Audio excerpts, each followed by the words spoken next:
The woman was nothing more than a sideways glance. The man was mesmerized by her. He raised their blades without hesitation, slaying the woman's husband. He wanted to take her for himself. But the woman didn't feel the slightest fear. Instead, she demanded that the man who took her husband's life carry her home. This man's name was Fanmaru. He was a mountain bandit. But he was also a kind man, because every time he robbed, he only took money, and never hurt the other. As he was returning home that day, he happened to come across a cherry blossom tree. The blooming sakura had an enchanting aura, immersing him in a world of fantasy. Fanmaru, frightened by the eerie scene, fled in haste. The next day, he prepared to hunt in the mountains, but encountered 3 individuals passing through. So he wanted to take some money and let them go. But then, a woman with a veiled hat glanced his way, revealing a captivating sideways glance, instantly captivating him. Fanmaru killed the guards with a single stroke. It was his first time taking a life. But he didn't stop there. Fanmaru proceeded to kill the woman's husband, yet the woman showed no fear. Instead, she made a condition. If he wanted her to be his wife, she'd have to carry her home. During their conversation, Fanmaru learned that the woman's name was Shigeko, hailing from the capital city. Fanmaru, in turn, boasted that he was the ruler of these mountains, that everything here belonged to him. However, at that moment, Shigeko's hairpin fell off. It fell straight down the cliff. She commanded Fanmaru to retrieve it immediately, or else she would not marry him. Left with no choice, Fanmaru carried her on his back down the treacherous cliff. Even when he cut his hand, he didn't complain.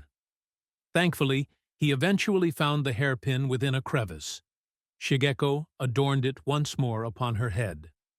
Under the setting sun's glow, her beauty was accentuated perfectly, once again captivating Fanmaru.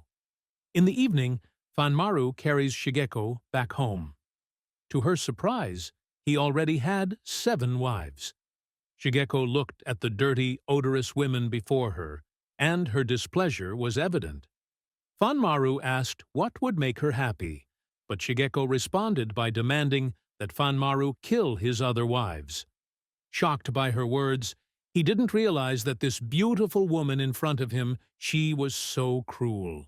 After all, these women were his family.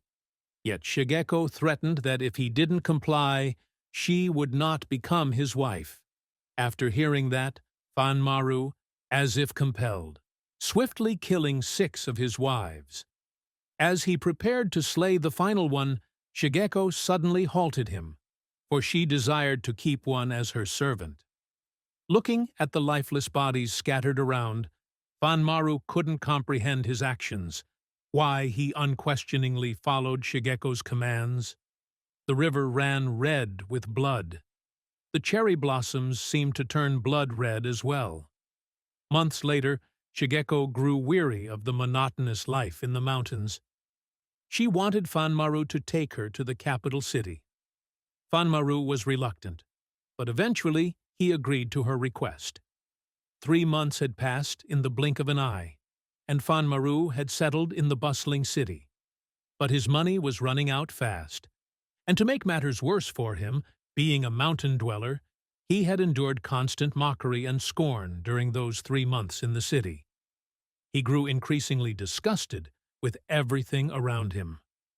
On this particular day, as he returned home, Shigeko started berating him, calling him a coward, and even demanding him to commit murder and robbery. That night, he actually sneaked into a rich man's house, silently taking the lives of both the mistress and her lover, and bringing their severed heads back with him. Shigeko was so satisfied that she played the head game happily, although Fanmaru felt perverted, but he just watched in silence. But then, unexpectedly, Shigeko demanded the head of a monk from him.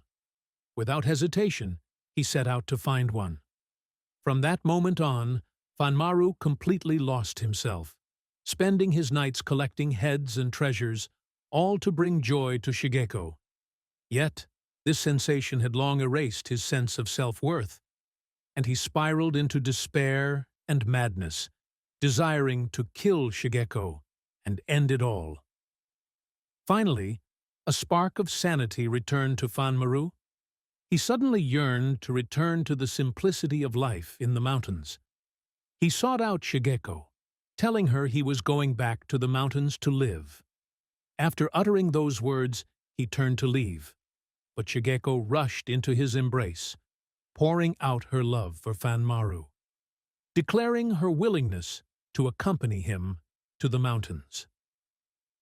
The next day, the two of them set off early on their journey, engaging in cheerful conversation along the way. Unbeknownst to Fanmaru, he had, unconsciously, veered into a cherry blossom forest, and a wave of fear washed over him.